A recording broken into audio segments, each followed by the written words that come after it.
Live from the Weather Network's News Center, a special report. Hey, today is Saturday. It's the 10th of May. Andrew Yee, our astronomer, is here, and today is International Astronomy Day. That's right, Chris. The professional and the amateur astronomers, they celebrate the occasion with, say, more displays or set up telescopes so people can look through the telescope, even during the day, to safely view the sun then. And the idea is to get people out so they can develop an interest in stargazing, right, ask some questions. And so you might want to check with your local or regional astronomy clubs, sure, science centers, to see if there are any special events then. Okay, and we're gonna heighten awareness because we have a big lunar eclipse coming up this week, and you're gonna tell us about that. Right. Next Thursday evening, we're going to have a total eclipse of the moon that is visible by in most part of Canada. Right. Perhaps we'll have a first graphics to explain. Sure. Let me how have a look at some pictures here. Yeah. How do you get this eclipse? How does it work? Now, in order to get an eclipse of the moon, then we have to have the alignment in such a way that the sun, the Earth, and the moon would line up in a straight line. Right. Now, this happens every month. It's just that the moon has to go inside the Earth's shadow to have an eclipse. Otherwise, we get just a full moon then. Okay. And you can see on the graphics here, there are actually two zones in the shadow of the Earth. The outer lighter color shadow zone called the penumbra, and the deep inner zone called the umbra. Okay, so let's talk about this eclipse and where it's going to be visible and all of that. Right. The next graphics will show us the sequence of event for the eclipse then. The eclipse will start at about slightly after 10 p.m. Eastern Daylight Time, and that's when the left side of the moon will start moving into the Earth's shadow, the deep part of the Earth's shadow.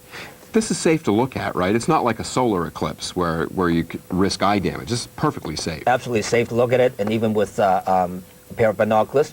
Now, if we go back to the same graphics again, then we can see that the moon would move slowly into the Earth's shadow, and when the whole moon is in there, then we start the total phase of the eclipse, and it would take the moon about 53 minutes to go through the entire total phase to make the transit. That's right, and then it will come out on the other side, so that the left side of the moon now is going to brighten, and that signals the beginning of the second half of the partial eclipse then.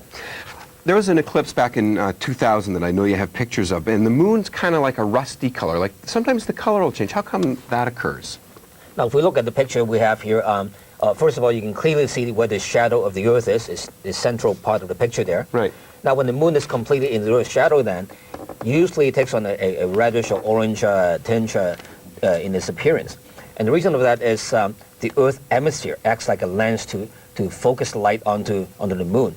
Now, in the Earth hemisphere, we have tiny particles called aerosols, and the aerosols scatter blue sunlight more efficiently than red sunlight, and this causes the blue sky and the red sunset. Now, the same thing is going to happen during the eclipse of the moon then. Only the red light is coming through the hemisphere, so the moon takes on a reddish appearance. Okay. Now, I should also point out that if this is a good indicator, the color of the eclipse moon is a good indicator of how clean the Earth hemisphere is. If we have a lot of dust, say from volcanic eruption, then the moon would take on a dull gray or would completely disappear then. Okay. So let's talk about where in Canada this eclipse is going to be visible and when. Right. We have a map that shows where the eclipse is visible. The areas in white, then you're going to see the whole thing, and the areas in blue, you're going to get varying degrees of it. That's right. So from Ontario eastward, you can see the entire eclipse.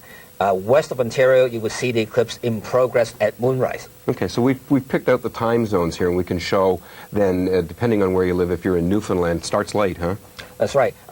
As you go into the central and mountain and the Pacific time zone, then we put an asterisk there because you will see the various stages of eclipse in progress at moonrise.